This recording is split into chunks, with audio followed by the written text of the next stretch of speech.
even though I said I wasn't going to put a cage on it or any audio and all that kind of stuff, there's still no cage, but I did put the Hollyland wireless mic on there because I'm going to be outside and I want better otter.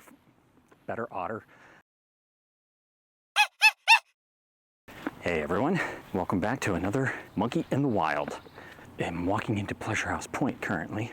You can see I've got my backpack, A7R5, currently with the 200 to 600 on it.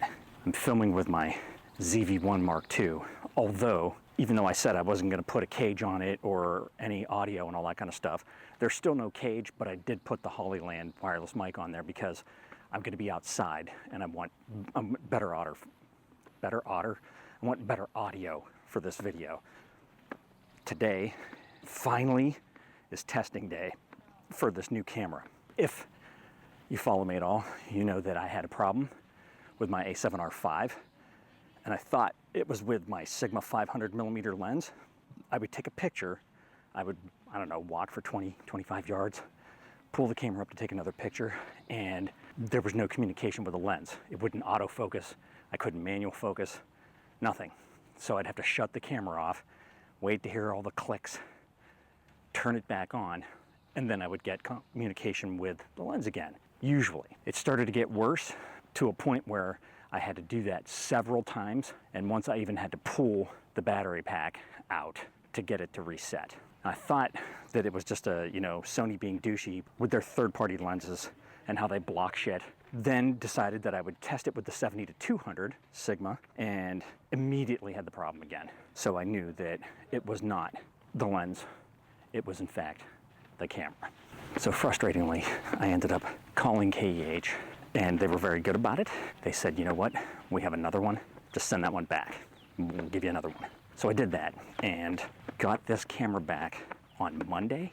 Problem is that I have been so busy with day job work and redoing my office / studio that I just didn't have time to do it. Today's the first day and I'm even probably going to be limited in time. Right now it is sunny and blue sky, but there's all kinds of warnings about bugs flying in your mouth, about severe thunderstorms. But that's okay because we're out here having fun. I have my, obviously the 200 to 600, which is the new lens, on the new A7R5. Then I have the Sigma 500 with me, the Sigma 70 to 200, and I also brought the Sigma 50 1.2 just to test it, Sigma and Sony. It was 92 degrees yesterday and the humidity was up to 4,000, which it currently is right now. I'm already schwitzing. The humidity the past 3 days has been so bad that it's difficult to breathe. Welcome to summer, right? I'm gonna stop blathering on and gonna see if I can get any shots. So that egret is all the way on the other side of the river right now. But I've got a 200 to 600, so let's see what we get. Not much that way, and that's the way of destruction, so I'm just turning around, hello lizard, and going back to the side that's become the good side now. Okay, I have set up shop, so to speak. Let me show you where.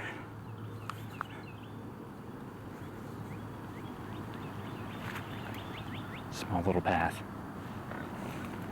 Now, over here, you can see where the river rolls around. There is I think a great blue heron all the way out there, and there's an egret right over there.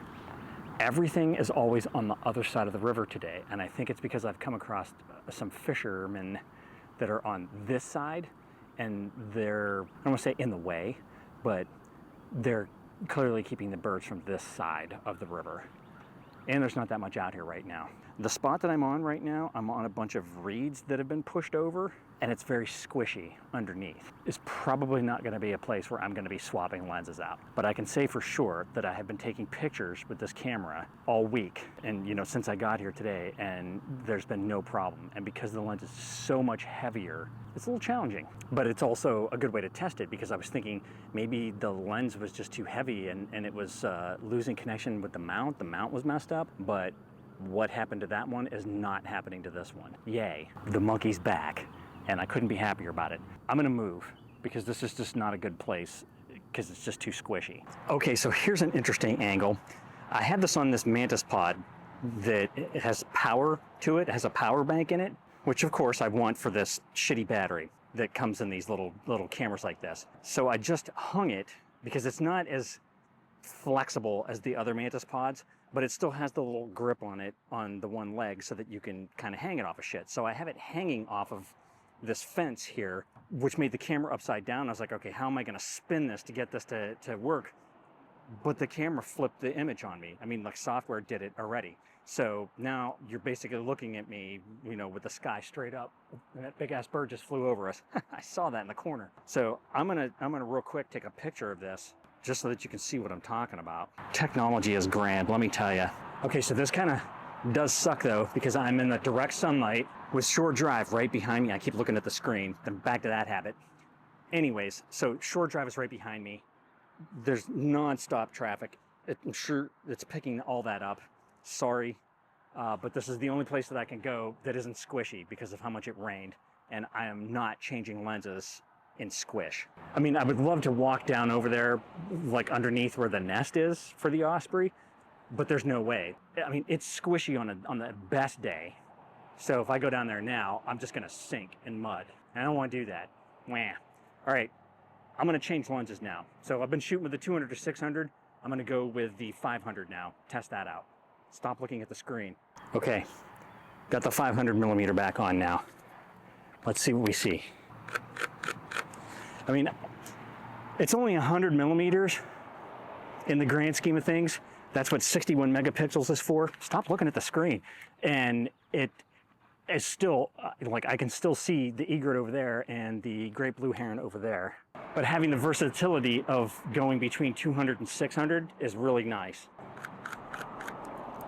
There's a little crab down there scooping shit out of the mud and eating it. There's way the hell too much traffic for me to cross the street because I have walked over there before and gotten some egrets, but I'm not gonna risk that because there might not be anything over there, and I got 4 lanes of traffic to cross, and obviously there's a lot of it, you can hear it, so not gonna do that. All right, I've taken enough pictures to test this 500 out, which is just so much lighter and nicer than the 200 to 600. Again, the 200 to 600 is just so versatile, and it's so sharp and just wonderful, but it's just too heavy and too big, so that especially when it's windy out, it's very difficult. I mean, any of these are, but this one's so much smaller and lighter. All right, I'm gonna put the 70 to 200 on now. Also, sitting in the direct sunlight, I mean, these lenses are like hot to the touch. I've got them in the bag sitting on the bench, but holy shit. The 500 millimeter is like this size. Stop looking at the screen. It's like this size. In fact, I'm gonna close the screen so I stop looking at it. Okay, so the 500 millimeter is about as big as this 70 to 200. And granted, I turned the lens hood around, but it's still small and light. The smart thing to do would be to have my monopod with me, but when I'm carrying all this shit for testing, I was like, nah, I can't do that. Okay, 200 to 600 is back on. Let's go 200. Let's go 500. And now let's go 6. What a difference.